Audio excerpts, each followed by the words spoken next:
reporting from the front lines of a 9th Age battle. The spearchuckers have a grudge against the mocking elves. The sylvan elves deployed first, and they seem to feel some branches falling down in their forests as the spearchuckers miss their shots. The sylvan elves are choosing to go first in a breakthrough frontline clash. This will be the final map and battle and secondary objective of the national championships in Norway in the first weekend of February 2019. Orc and goblins are meeting the sylvan elves, and the orc player is one of the top contenders for the national championships. He has a brand new Nasher unit here.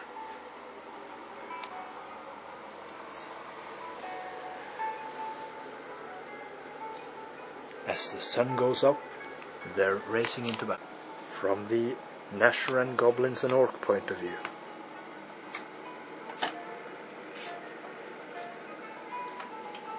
As they have taken into the forests, the sylvan elves surprise the orc player with the redeploy banner, and all of a sudden much of the orc army seems to be out of its reach. This is after the sylvan player movement phase. Any comments? This isn't ideal. The squigs move forwards in the orc turn 1. The big boar riding orc general rides in front of his troops. The crossbowmen reform into ranks and move forwards. And the doom divers shoot down an eagle. In cooperation, one of them misses, but the other takes 3 wounds. And 4 pathfinders are shot down by magic, swarm of insects, and Chilling Howl is cast on these blade dancers, so both archer units within 6 get -1 to wound on their shooting. In turn 2, all but 3 of the squigs are shot down by Unity and Divergence, the spell, as well. And the blade dancers here are just the last hold before the orc army, which is vanguarding forwards to take the elven forest stronghold.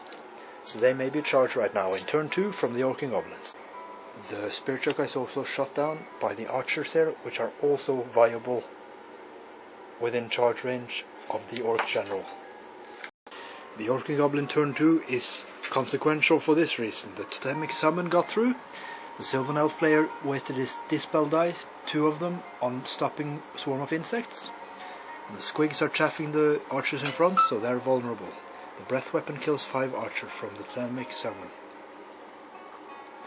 The orc general charges the blade dancers. They do the dance of parting mists. It manages to charge between the 2 terrain pieces, taking no dangerous terrain, but kills only 1 blade dancer, and they stand.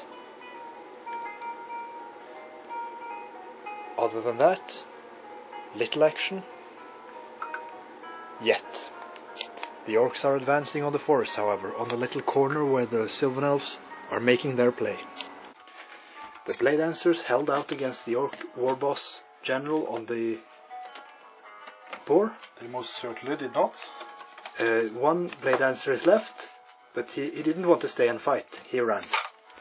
So, after the archers had shot down 1 wound of the totemic summon, the other archers and the treemen had shot down the squigs, and Unity and Divergence had shot off a lot of savage orc big guns, together with shooting from the pathfinders and so on, and the treemen.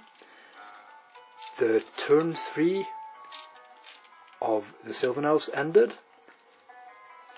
and the orcs and goblins charge with 4 units. Their general charges into the magician treemen along with the boar boys, along with the savage big guns, and the black orcs charge into the avatar of nature together with the gargantula.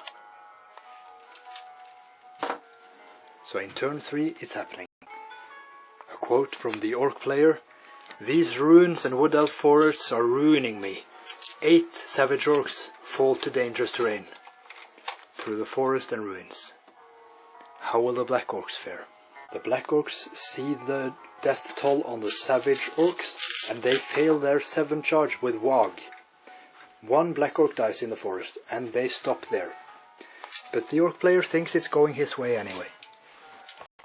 Bring the Pain is cast onto the avatar, and a totemic summon is brought onto the table to probably use a breath attack on the blade dancer or pathfinder. A good magic face. The one spell that is stopped is Strength of the Beast, or the Shamanism spell. Awaken the beast. Yes, the beast is not awakened in the Gargantula yet. Går det en search, har du umulig nå på grunn av archeren din som står der? Yeah. The Avatar of Nature does 1 wound to the Gargantula, loses 3 itself. The other Treefather Mage loses 4 wounds and does no wound with its crush attack. The Savage Orcs reform into ranks. There's a challenge between the 2 lords here.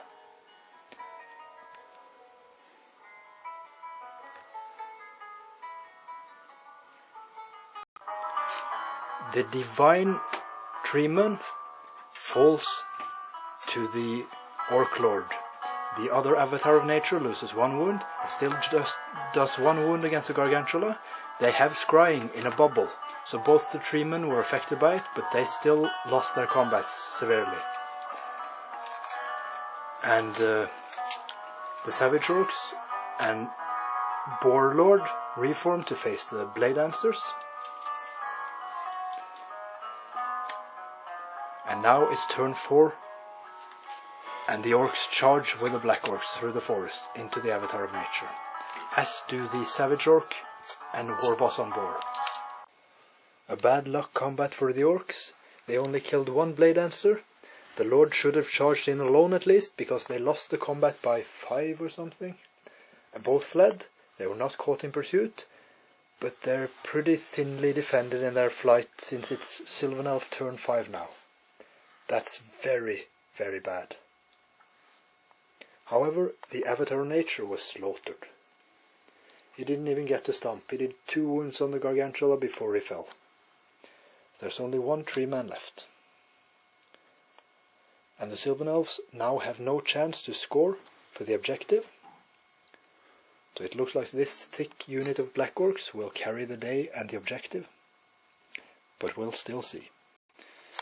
The Blade Dancers, who were charged by the Savage Orcs and the Orc Boar General, which fled from the combat, tried to charge the Savage Orcs. The Eagles tried to charge the Boar General, but they both failed to reach their targets. They both had low rolls and needed about average. So the Shaman and General are still alive. Let's see if they rally.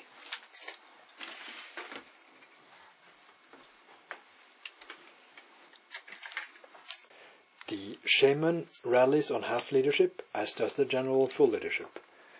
The Wolf Riders here give up all their dreams of being chaff, and they almost enter the wound pool of the Orc and Goblins. A large wound pool, mostly from dangerous terrain actually. The strategy of 3 forests and dangerous terrain has worked well for the Wood Elves, despite the fact that they forgot to reroll once to wound with the Treemen and so on. Yeah, they did. Maybe Druidism will serve better than Divination, although Scrying has been great. Now, the failed charge of the Black Orcs against the Blade Dancers. They only needed 6 on the die, they got 5. And the Gargantula charging the Eagle did not scare it with terror, and of course failed charge, it needed a double 6.